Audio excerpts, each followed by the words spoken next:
KGF, Salaar సినిమాలతో థియేటర్లను షేక్ చేసిన Prashanth Neel next ఎన్టీఆర్తో ఊరమా cinema చేస్తున్నాడు. డ్రాగన్ వర్కింగ్ టైటిల్తో తెరకెక్కుతున్న ఈ సినిమా ప్రస్తుతం షూటింగ్ స్టేజ్లో ఉంది. చివరగా ఎన్టీఆర్ వార్ 2 సినిమాతో డిసప్పాయింట్ చేయడంతో డ్రాగన్ కోసం ఈగర్గా వెయిట్ చేస్తున్నారు టైగర్ ఫ్యాన్స్. ఈ సినిమా కోసం ఎన్టీఆర్ సరికొత్తగా మేకోవర్ అయ్యాడు. భారీ గడ్డంతో రగడ్ లుక్లో కనిపిస్తున్నాడు. అంతేకాదు చాలా వెయిట్ లాస్ అయ్యాడు. దీంతో ఈ సినిమాపై భారీ అంచనాలున్నాయి. ఇప్పటి వరకు హై వోల్టేజ్ యాక్షన్ సీక్వెన్స్లు తెరకెక్కించిన నీల్ ఇప్పుడు విలన్ రంగంలోకి దింపుతున్నాడు. ఈ సినిమాలో మలయాళ స్టార్ టొవినో థామస్ కీలక పాత్రలు నటిస్తున్నట్టుగా గతంలో వార్తలు వచ్చాయి. లేటెస్ట్ గా ఆయన విలన్ గా నటిస్తున్నట్టుగా తెలిసింది. మిన్నల్ మురళి వంటి చిత్రాలతో మంచి గుర్తింపు తెచ్చుకున్న టొవినో థామస్ నటన పరంగా ముందు వరుసలో ఉంటాడు. ఇక ఎన్టీఆర్ యాక్టింగ్ గురించి ప్రత్యేకంగా చెప్పాల్సిన అవసరం లేదు. అలాంటి ఈ ఇద్దరు తలబడితే బాక్స్ ఆఫీస్ దగ్గర విధ్వంసం చూడబోతున్నామని చెప్పాలి.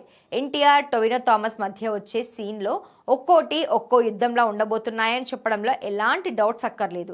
ప్రస్తుతం టొవినో థామస్ డ్రాగన్ సినిమా కోసం కసరత్తులు చేస్తున్నాడు. యుద్ధానికి సిద్ధమన్నట్టుగా ఆయన వర్కౌట్ చేస్తున్న వీడియో సోషల్ మీడియాలో వైరల్ అవుతోంది. టొవినో ఈ చిత్రం కోసం ప్రత్యేకంగా సిద్ధమవుతున్నాడంటే ప్రశాంత్ నీల్ మరోసారి తనదైన మార్క్ యాక్షన్తో గూస్ బంప్స్ తెప్పించడం గ్యారంటీ.